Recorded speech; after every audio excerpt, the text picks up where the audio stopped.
So I've come up with this for my color swatches so far. I'm not super happy with it from this group of colors. I'm not using all of them. If I go here in the swatches palette, here on this little right hand side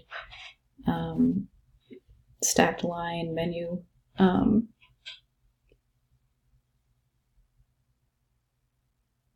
I wonder if I could do add all used colors.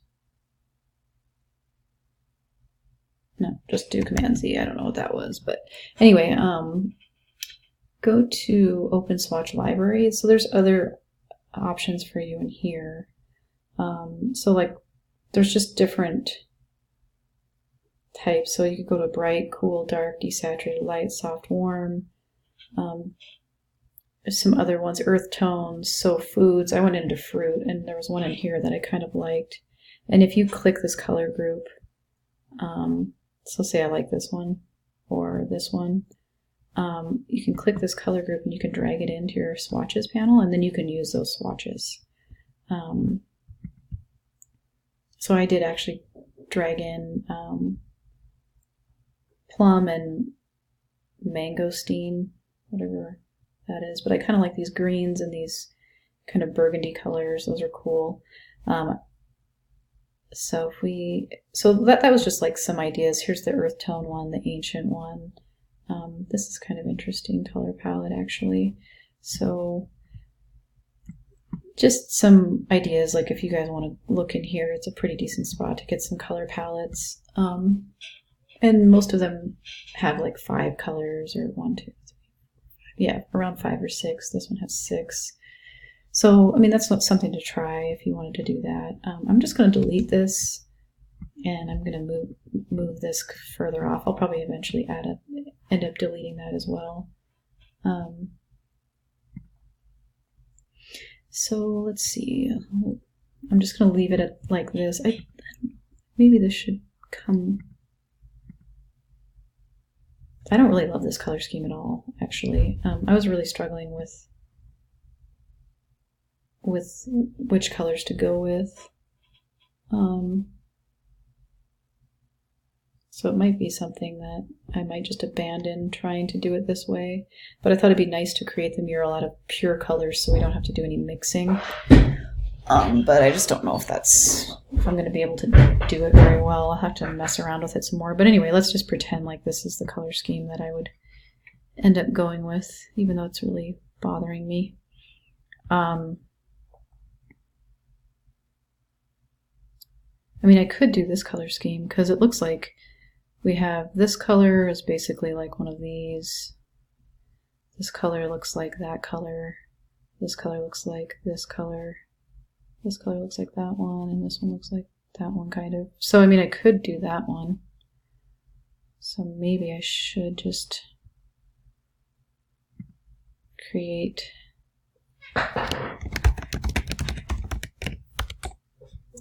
another color group. I don't know why that one got put in there, but oops, cancel.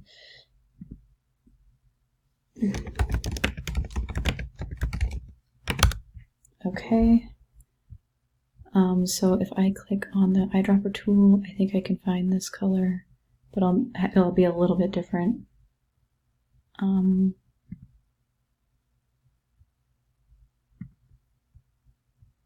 to decide. Probably this one. So click and drag that into our new. It's a little bit darker, but then we'll try and go with a color like that. I think this one looks quite a bit like that. Click that over into here.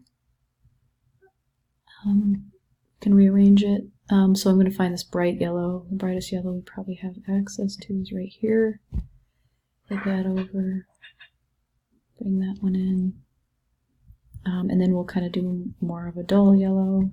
There might be too much yellow in this, but we could always make one of them kind of a brown, or not a brown, but a orange maybe. So maybe we'll add in more of an orange color.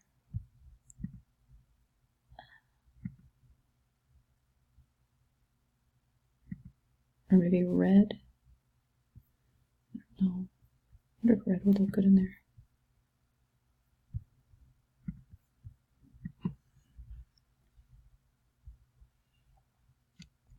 So this color scheme might work. So maybe I can just start changing these. We'll see. It might not actually look good. Who knows? So I'm going to use my direct selection tool to select these. I was going to make these the same. Oops. I was going to make these the same color. And these. This yellow. And maybe this. Maybe we could make these.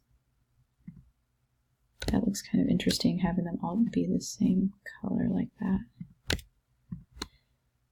Not sure if this is actually going to work though.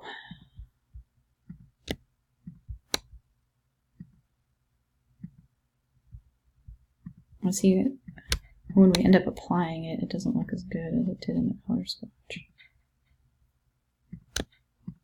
So I don't even know if that was any better than what I had. Anyway, I could probably end up messing with this all day. But maybe we'll just leave it like this for now so that we can get going on. Because I was actually going to add in like an extra element here and here. And I actually already scanned those in, or actually I took a picture of them. So if we go into my downloads, oh, this is my other idea. So keep on opening up the wrong thing here. Let's just close out of here. Maybe I'll make this icon so I can see better. Oh, here it is. So my prickly pear idea, can't really see it very well here. So we're going to open that up in Photoshop, and we'll, before we bring it into Illustrator, because it's a little rough around the edges. So if we do File, Open, we went into Photoshop. Go into Doc, yeah, let's see, was it Downloads? I might actually do columns so I can tell.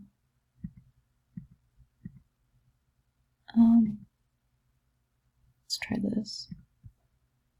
Open. So if we do an image, we need to rotate it 180 degrees. Let's get our crop tool here. So we went into, to rotate it, we went into image. Let's see, how did I do that? Sorry, I just kind of went ahead and did it. Image rotation. That's where you would rotate. You can do it, you know, canvas vertical and horizontal too here. So if we use our crop tool, we should be able to crop this. This is a hand-done illustration that I did. You know, using a Sharpie is probably a good idea, just so that enclosing all of your shapes that you make is also a good idea. You'll see why in a minute. So if I go to Image Mode and put it in grayscale, and it says, do you want to discard color information? I say just discard. And if we do a Command L, we can try and get the whites really white and the darks pretty dark. I don't even know if I'm going to use that hand lettering. I'm mostly concerned with the hand-drawn image. So that looks pretty good. So if we push OK, let's do a Command Shift. Well, let's do a File Save As. So we made it black and white. We made the blacks really black and the whites really white. And let's put this in the right folder. Let's make an... This isn't an InDesign project, so we don't really need like an images folder really. But maybe let's just go ahead and make one anyway, because let's just make all of our stuff the same, right? Keep it uniform.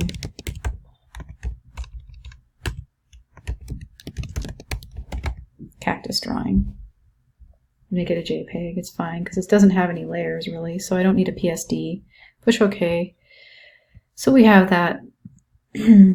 Let's bring that into Illustrator and see if Illustrator can trace it. File, place. Images folder within our mural project folder, cactus drawing, place. I'm going to move this. Maybe I should have opened this up in its own document. And this could be an issue too, because it's got It's probably going to get pretty messy down here, but if we do an object, image trace, make and expand.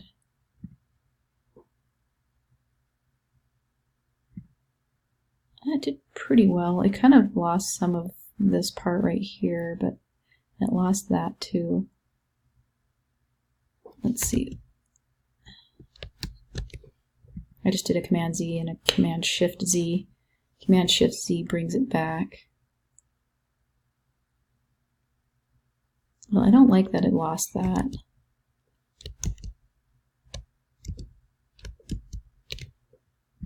Because I wonder if I can repair it though. So if I do a Command G, I can delete this background.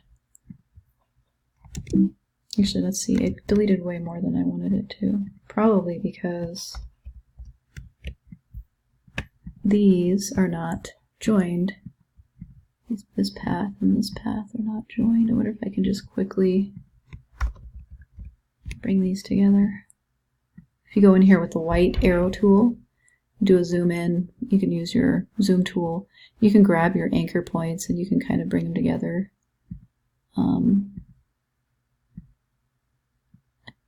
There probably is a better way to do it maybe, but and another thing that was kind of off is right here. I might just have to fix this in Photoshop and then try tracing again, because I want these to be closed.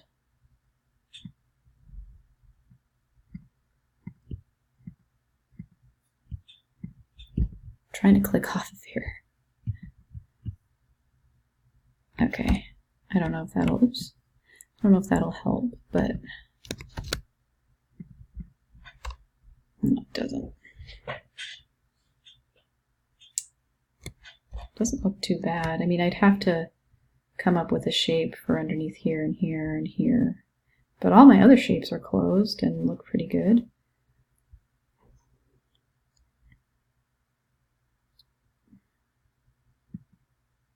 Let's see. Maybe let's file, open. We'll go back to that cactus drawing in Photoshop. And maybe we can try and fix this spot here. I'll use the paintbrush tool and I'll just use black. And I'll have to bring down the size by quite a bit. So maybe if I just draw this in and try and get this to stay closed, reinforce some of these lines. Go ahead and do that and try and get everything nicely closed so that Illustrator traces it really well, so I can fill in all the colors really easily. And that's why using a Sharpie when you do this is a good idea, because then you can, you may not get as much detail as you would if you weren't using a Sharpie, but this is a good way to bring in a hand-drawn drawing and then have Illustrator trace it. So I'm just going to continue to work on this in Photoshop, trying to reinforce some of these lines so we don't have issues with Illustrator tracing it, and then I'll try retracing it, and in the next video we'll pick up where we left off. All right, thanks, bye.